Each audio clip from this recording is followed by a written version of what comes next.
Coach. Maybe just a general analysis of the game to start with. I think generally, first and foremost, very proud of my team, very proud of the players in terms of the commitment, the endeavour. Ask the team tonight, we're going to need to be brave in every aspect. We're going to have to be brave with the ball against a very good side, which we all understood. And certainly the first half, we was every bit of that, really. I thought first half, we was a real threat. Defensively, we was very sound in our moments, and of course, when you're playing against the quality of opposition that you play against, there's always going to be moments you're going to need to see out, and I thought we did that for large parts, while also, like I said, a disallowed goal which was marginal, Tajan's opportunity early on as well, and then second half, of course, the game's probably going to be defined on a couple of mistakes, really. 2 mistakes which have probably cost us in terms of a scoreline.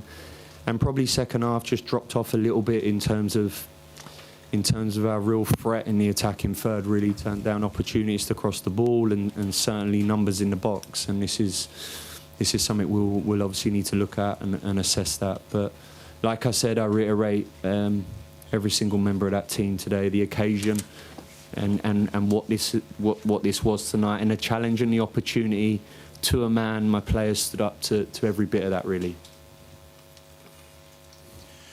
You talked about being brave. Did you see more confidence in your team than in the Belgian league? Yeah, I did, yeah. Today, definitely. I thought last week we see that as well. I thought for the first 15 and 20 minutes of last week's game, I'm starting to see things that I want my team to be and I want us to be. And then again tonight, I thought I see that. Bravery with the ball, trying to assert ourselves in terms of that. And you know, I understand the challenge. I've been in the arena. I've played in games like this. And what you need to be brave. You need to show commitment, of course. And every team I have ever coached, the first and foremost is we come with real big heart and real endeavour and desire. And we showed every bit of that. What impressed me as well was the bravery we had at certain moments to take risk. But you take them risks to try and create opportunities. And the boys executed that really in the first half. I thought we had some real good bits. We caused Benfica some real problems in the sense of our movement and our details and the control and how we went about the game, really. So, yeah, some real positives on that sense, really. Certainly for me, I've 5 weeks here now. I'm starting to see things in this team that are slowly starting to become regular and slowly starting to become a habit. And we now need to take that into the league as well. Bart. You said that mistakes decided the game in the second half. About the second half, you think offensively you should have done perhaps more? Yes. Because it's a home game. If you want to win this leg, you should probably do it here.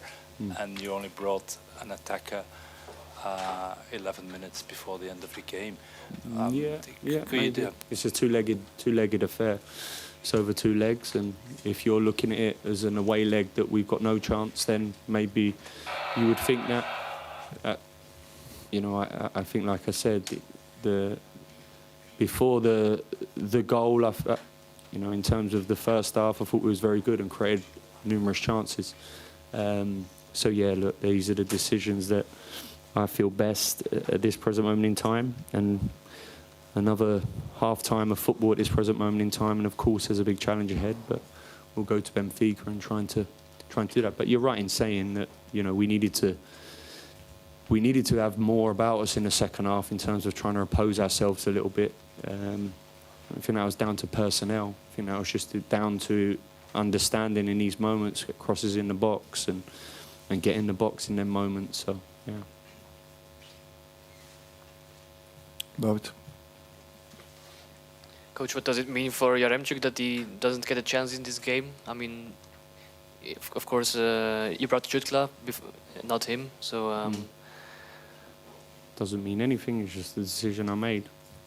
Noah Lang was one of our best players on the pitch. I thought everything what Noah did tonight in the sense of give us a real threat and was immense in that. And as always, guys, we all sit here with hindsight after a game of football. In the heat of the battle and in the heat of the moment, you're making decisions. You're making the best decisions how you see best fit. And tonight, you asked me the question about Roman. I didn't bring Roman on. I brought Varane on, kept Noah on, kept Buchanan on because I felt he was a real threat in certain moments, certainly on transition, and that was the way the game was. In the second half, the game was more of a transition game for us. Not to say it wasn't like in the first half, but certainly that was how it is. And that's how I see best fit. Of course, you're going to sit there and judge that. And of course, we all sit here now with hindsight, which is an amazing thing. But yeah, that's how I see best fit. My experiences told me that's how it seems best, and I understand I'll get judged on that. That's no worries. Mr. Parker, Noah Lang did a lot of dribbling. What is his best role, you think? And what do you expect from him?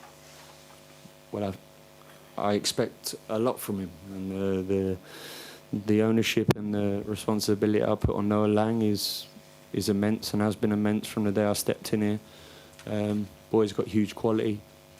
Can make the team play in the way that I want us to play, in the sense of he's brave.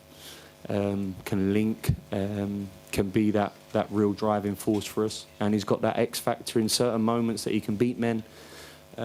So yeah, look, I think there's no denying it. The boy's a special talent, and probably what's held him back in certain moments is him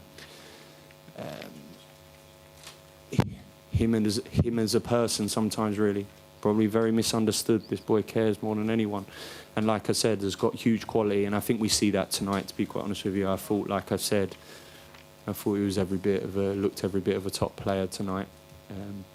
And ultimately, your question, yeah, I see him probably more as a winger, but also I see him someone who can play in the position he played tonight to help the team move up the pitch with his qualities and his detail of what he does, and I think he can support the team in that. Yeah, but can you talk to him? I'm from Holland, and we look for a player who can play on the right wing, and nobody wants it, but he can do it. For sure he can. Yeah, for sure he can. He's got, like I said, he's got big quality. 1v1 specialist. You get him in them moments, 9 times out of 10 he's skipping past someone. And of course, these numbers, he needs to add numbers certainly this year, but over large parts of his time. I think the biggest doubt over Noah sometimes is just he's. I'm trying to find a word of what I'm trying to look for.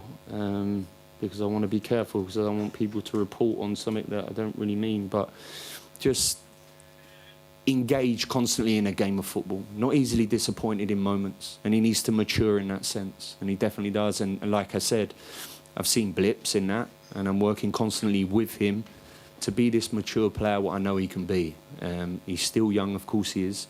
He needs to constantly stay engaged in games, not be easily disappointed. I understand when you're the player of Noah Lang that people are at times going to want to get at you, and he needs to react sometimes in a better way. And like I said, he's done every bit of that, to be quite honest with you. Yeah. Okay, voldoende. Okay, thank you very much. Thank you, guys.